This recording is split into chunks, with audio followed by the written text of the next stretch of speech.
Hello po mga Pisces people. Nagpapasalamat po ako sa mga nag-subscribe. Ganun pala yung feeling pag nag-uumpisa ka pa lang tapos may mga nag-subscribe. Nakakataba po ng puso na parang gusto ko agad gumawa ng reading. Ngayon lang po ako nagkaroon ng time, nakalabas at makagawa ng reading na to. Well, ngayong araw po, since Monday ngayon, May 27, and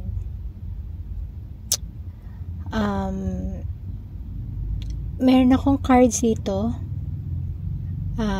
cards ng mga tanong, and may mga sagot din po dyan para ito sa mga nag-iisip, at kung para sa inyo po ito at ngayon nyo rin nabasa, pero kung sa ibang araw nyo naman po nabasa or napanood, it means doon nyo lang po dapat na ma-receive yung message na to.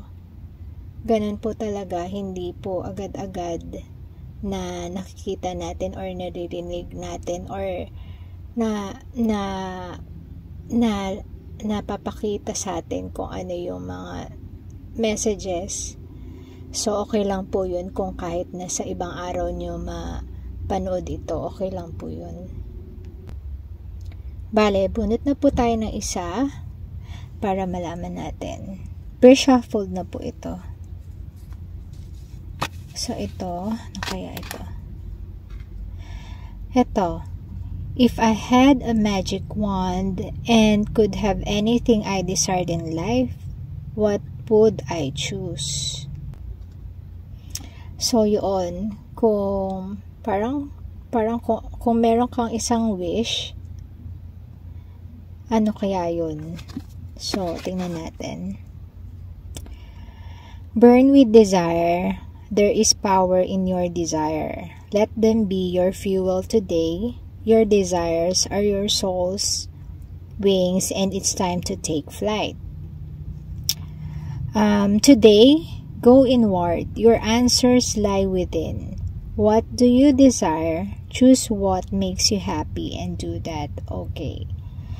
So, para siguro to sa mga taong medyo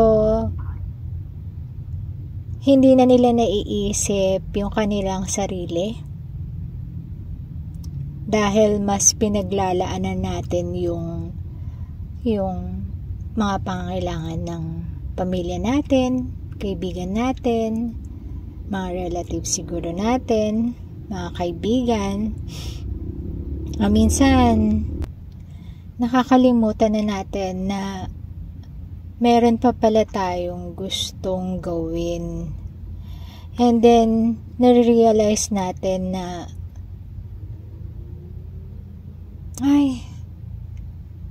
mas napaprioritize natin lagi yung mga ibang tao kesa sa atin, pati mga needs nga natin. Minsan, napapangalawa na lang, lalo na pag-usaping pamilya. So, siguro, itong araw na to, gamitin natin para sa pagmuni-muni or pag-reassess ng mga gusto pa nating mangyari sa buhay natin. Kasi, minsan lang naman tayo mabubuhay, diba? I mean, araw din siguro para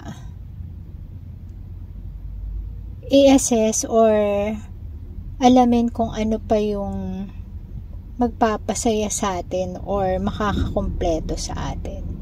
Pwede sa pag-ibig, siguro may iba dyan gustong mamasyal, siguro yung iba gustong ma-meet yung mga old friends, depende kung ano pa yung mga gusto mo, or gusto mo pa siguro magtayo ng business,